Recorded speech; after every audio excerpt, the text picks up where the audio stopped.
guys, ito na, papunta na kami ng airport ngayon kasi ang destination namin is Boracay.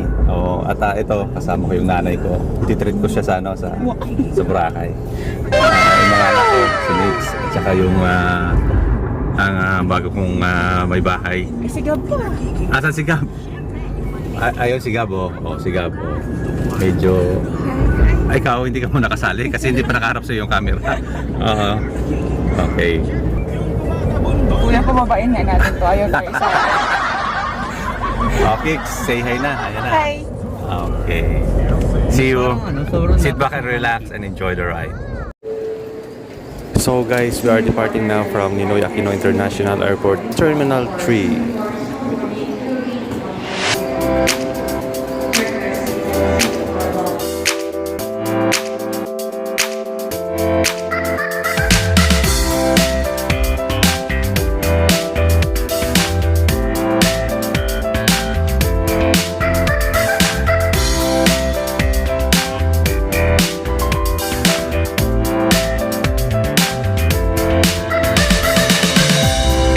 In command of this aircraft is Captain Bruce Brian Gonke, assisted by First Officer Patrick Stetson. Our flying time is approximately 45 minutes. So guys, we need to listen to the safety orientation before we take off.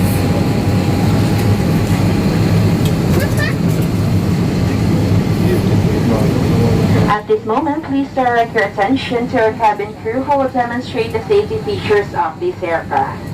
Each seat is provided with a seat belt, so fasten push ends together. Tie the seat belt by pulling loose ends. To unfasten, lift the belt buckle and pull free ends to release. In case of fire landing, your life vest is found under your seat. Remove sharp objects from your body. To don, slip vest over the head, take tape around the waist, and push end to buckle. Pull tape to tighten. When outside the aircraft, pull inflation tags to inflate the vest. Manual inflation is done by means of the red tube. Blow to increase air and push pins inward to release air. Light automatically illuminates once the battery is immersed in water. Do not inflate the life vest inside the aircraft, and please be reminded that unauthorized removal of the life vest from the aircraft constitutes theft and is punishable by law. In case of rapid change in cabin pressure, oxygen mask will automatically drop from the compartment above you. Immediately grab the mask and pull it towards you. Remove your face mask, then put the oxygen mask over your nose and mouth. Pull elastic back sideways for snug fit and breathe normally. Put your own mask first before assisting others. Keep it on until you are advised to remove it. In case of emergency evacuation, follow the lights that will lead you to the exits. For further information, please refer to the passenger briefing card found in your seat pocket.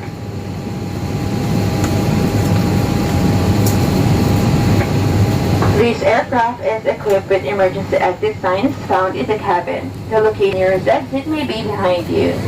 Each cabin door is equipped with a slide rack. In any eventuality, guests must leave their bags and immediately proceed to the usable exit.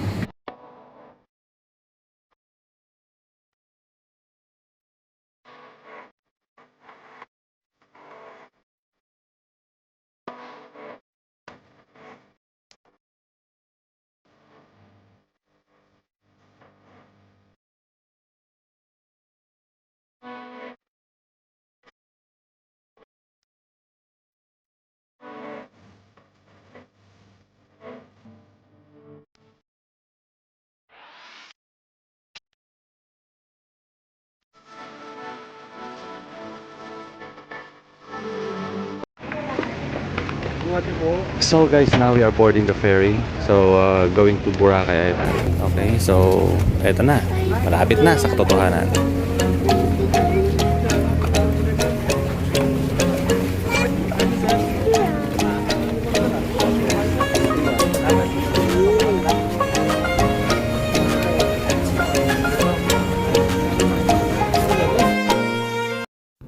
So guys, on board the ferry, this is how it looks like.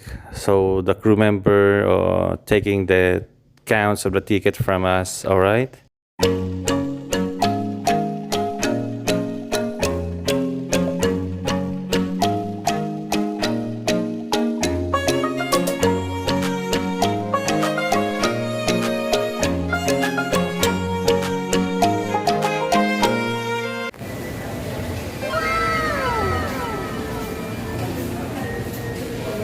Welcome to Feliz Hotel, Boracay. Ano na? ID. ID. Oh guys, this is my group, my family, and we're gonna stay in this hotel for 1 week. Guys, this is our room, and we're gonna stay for 1 week in these four corners of this room, and this will be our home for a week. So, ipapasyal ko po kayo dito sa loob ng kwarto, ng room, para makita natin kung ano yung mga facilities dito that we're gonna expect for our destination experience. Okay guys, so ito na yung in Boracay. yung magiging accommodation namin dito sa Boracay. Okay? So, ito, simple lang yung pag-treat ko sa family ko. Vacation sa Boracay. Okay? So, Feliz Hotel and Spa. Silipin natin ang CR nila para yeah, we'll see. We'll find out. Oh, see? Wow. Wow. Okay siya. At mamaya dyan ako magre-relax. For the meantime, explore natin yung labas ng hotel at hanap-hanap tayo ng makakain dito, alright? This is famous in Boracay, Coco Mama. Yung mga tunay na traveler talagang pinupuntahan yung store na to at talagang it's so delicious, right? It's a tropical fruit with a mix of ice cream and so delicious.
Okay guys, Buddies Informative in Boracay.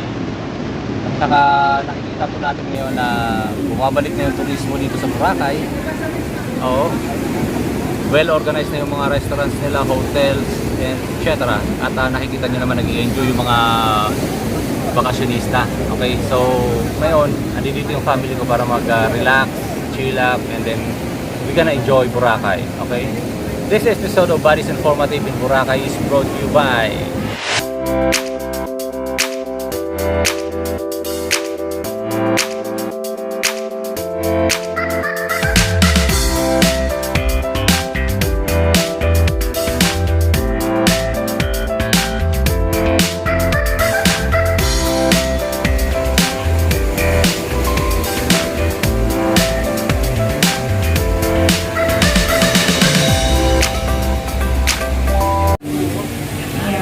This is the nightlife here in Boracay, ladies and gentlemen. You should watch and enjoy the view.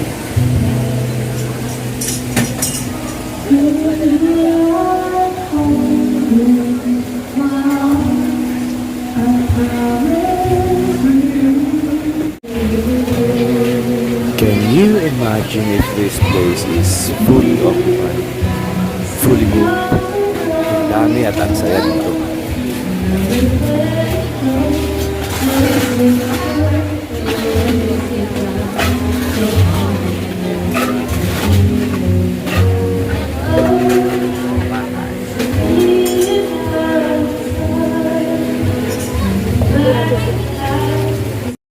Yeah guys, so ito yung nightlife dito sa Boracay. Medyo paus na ako ngayon kasi I enjoyed too much of our Boracay vacation. So, ladies and gentlemen, thank you for watching Buddies Informative at We have Boracay Part 2. Yung continuation po nitong ating vlog ay papasyalan naman natin yung magagandang places dito sa Boracay.